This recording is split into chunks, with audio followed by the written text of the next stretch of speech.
Tonight on The Flow, we're breaking down the hottest topics in pop culture that are creating the biggest buzz online right now. Men's Health magazine announces the hottest women of all time. The 2012 Oscars get a musical makeover from Pharrell Williams and Hans Zimmer. And Louis C.K. cuts out the middleman and takes his show direct to his fans. We're the only species that look at each other when we have sex. These are the stories that you are talking about. The Flow starts now.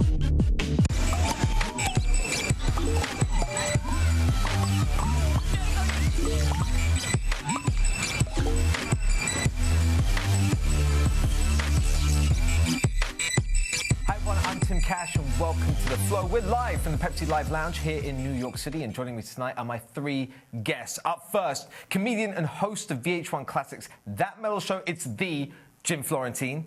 Next to him, the star of the CW's 90210 and a very talented singer-songwriter. Her debut single, I Wish I Was Gay, keeps straight face, and her follow-up, Nothing Like This, will be released in January. Please welcome the beautiful Jessica Lowndes. And it's my pleasure to welcome a four-time Grammy-nominated singer-songwriter, ooh la la, whose new album, The MF Life, is being released early next year. It is the lovely Melanie Fiona. Guys, thank you so much for being here on The Flow. Great to have you here. Let's get straight into it. Men's Health magazine made a bold move this week with the launch of their hottest women of all time list. Now, this is actually of all time. So you might be thinking up at the top spot, Marilyn Monroe, Elizabeth Taylor. Who got the #1 spot? It was Jennifer Aniston. I choked when I saw this.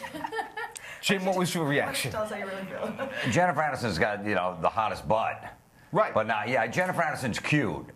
Pam Anderson's hot. Right. Like, Jennifer Aniston's a girl you bring home to your parents to make proud. Pam Anderson's a girl you bring home to piss your parents off. Oh, no. She's hot. Well, look, here's the thing. She's hot, but then don't forget, the list is hottest of all time. See, of all time, I would go with like an Elizabeth Taylor, more of like a natural beauty. That's kind of I would my put Jennifer taste. Aniston as my #1 if the list was in reverse. That would make more sense to me. #1, I'm sorry, I think it's all true. perception. I think it's all perception. There's somebody out there, obviously, who thinks that she's really, really, really, really hot. Yeah, her put publicist. Put her at the top. I mean, there's always politics that go into everything. We know that. Well, look, here's the thing. Is it hottest women of all time, or is it best publicist of all time? Well, yeah, and how are they breaking down hot? Like, is this like, aesthetics? Jen's cute. Or is this... She's cute. Sure. She's not hot. Meg Ryan's cute. She's not hot. Right. So is this down to having a great publicist? Other people rounding out the top 5. Madonna, Britney Spears. Again, hot, but come on. Of all time in the top 5, it makes no sense to me. She was bald 4 years ago, Britney Spears. Britney Spears should not be on that list. Chaz Bono should be on that list before Britney Spears. When it comes down to things like this, it's obviously a very big move to be nominated as the #1 hottest girl in the list. One thing that we found was, if you look at the list, some of the classic beauty, the Grace Kellys, the Elizabeth Taylors, are so far down the list. I believe Elizabeth Taylor was number 69. Then you've got Kim Kardashian in at number 26. So it's a popularity contest, is basically what it is. Well, what do you think? It sounds like it is to me. Because I think I saw Pam Grier somewhere down at the bottom. Right, yeah, Lord she's down knows there. Pam Grier is far from the lowest of the hottest women of all time. So I think, there's always politics that go into everything. When you're in the industry, you know what those things are, so... So what do you think it says about, the public perception of beauty when you're putting, like I said, those classic beauties at the very bottom, and you're putting I counted in the top 5, right?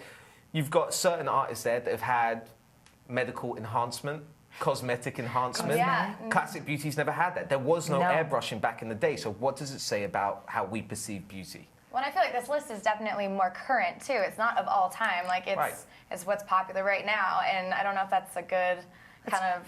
Well, let's talk about it. We're selling magazines, right? We're selling magazines, so you're going to put the people that are relevant right now, that people want to buy, that they're going to go spend their money on, and that they're, the people that are watching Friends in the last decade may not be familiar with, Elizabeth Taylor as much as you should be. She's an icon, but that's the world we live in, unfortunately. But there is the internet. Get out there and see what real beauty Absolutely. is. Now, everyone at home can get involved in discussion at Pepsi The Flow. A tweet just came in. It says... From Alice in Brooklyn, Pepsi the Flow. What are Sasha Grey, Paris Hilton, and Jenny McCarthy doing on the 100 hottest women of all time list? Now, earlier on, I didn't know who Sasha Grey was, so if you caught me on the computer, I was just researching. I promise. But should these girls be on the list? So she's a porn star. She's one hell of a porn star. Better than Janet Jameson. You don't know, Jim, like you don't know who she is. But yeah, so she's a porn star, like Janet Jameson, who's also on the list. Should these girls be on the list of the hottest women of all time? Not Paris Hilton. Paris Hilton. She shouldn't be on the top 100 celebrity porn tapes. She shouldn't even be on that. No, she's not. I mean, let's talk about it. Sasha Grey, I mean, someone's deeming you hot. You're a porn star. You're known for being naked and performing in sexual activity. Like, that, I guess, to a degree is what makes you hot, but I don't really deem that as being Well, this is a men's magazine, This is a men's too, magazine. so it's Right. definitely targeted towards men, so I see why porn stars and So they people have and a place on the celebrities with list. sex tapes, I guess they do have a place on the list. I kind of have obviously a different opinion coming from it, 'Cause being you're a not a woman. dude. No, I'm I not agree a with dude. you, but I agree with you, but Janet Jameson's made better films than Jennifer Aniston. Without a doubt. She's made 10 bombs in a row. Her acting is even better. So, we get it. Jennifer Aniston, her career's on fire. Her love life seems to be back on track. Should she be top of the list, or more importantly, who should be top of the list? Melanie. Oh man, I'm gonna have to say Marilyn. Marilyn Monroe. Marilyn Monroe. Not Marilyn Manson. No, Right, not Marilyn Manson. just Let's be clear, Marilyn Monroe. Jess, I was surprised not to see you on the list. Who do you think should have been up at the top? Elizabeth Taylor, definitely. I'm obsessed with her. I think she's beautiful. Okay. Yeah, Jim. Marilyn Monroe. I also like Bo Derek should be up there. Farrah Absolutely. Fawcett should be up there. Sophia Loren. Sophia Loren. Sophia Loren. Yeah. And, So all names that were on there, but not just up where we wanted to see them. Right. Yeah. Brittany took their spot. I think Jennifer Aniston could hit the top 100, but she's definitely not number one. She can Sure. maybe around the 60s. Okay, there you go. Well, that wraps up the biggest story of the day. On to the next one. Just a few months ago, the Oscars seemed to be up in the air with Brett Ratner being let go and then Eddie Murphy stepping off. But recently, the Oscars made a very cool announcement that acclaimed composer Hans Zimmer and Uber producer Pharrell Williams would be stepping on board as musical directors. Now, I was very happy to hear this. What do you think it says about the Oscars that they are making a move like this? I think it's brilliant. I think that what they're showing is that they can evolve, they can grow with the times, they can figure out what they need to do to appeal to a bigger audience. Because typically you're thinking, oh, Oscars, nobody's really watching it unless you're in film, television, or you're older. You want to appeal to a younger demographic. You get someone like Pharrell, who's known in a younger demographic, a different demographic as well, and you get that, and you put a little bit of flip on it. And the thing is that people, think that they could think n.e.r.d. or Pharrell is just hip hop, but he's a really musical guy. So I'm very interested to see how it sounds. What do you reckon, Jess? This partnership that we have between Pharrell and Hans Zimmer, I was talking about it earlier. You've got Pharrell making Hans Zimmer cool, and you've got Hans Zimmer making Pharrell kind of official when it comes down to being a composer and a musician.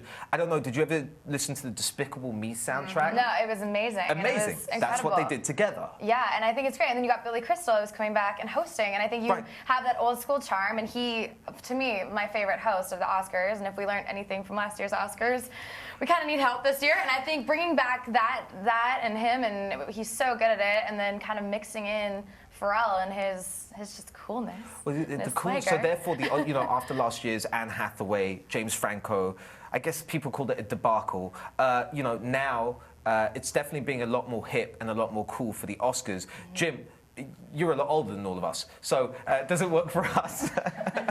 You did some research on me? That's not right. I googled you. No, but next look, to Sasha Grey. No. Oh, did I do a film with Sasha Grey? I think I did. I might have. They cut me out because it was a short scene. Yeah. It's old and dated, man. No young people watch the Oscars. It's for old fogies. They gotta liven it up.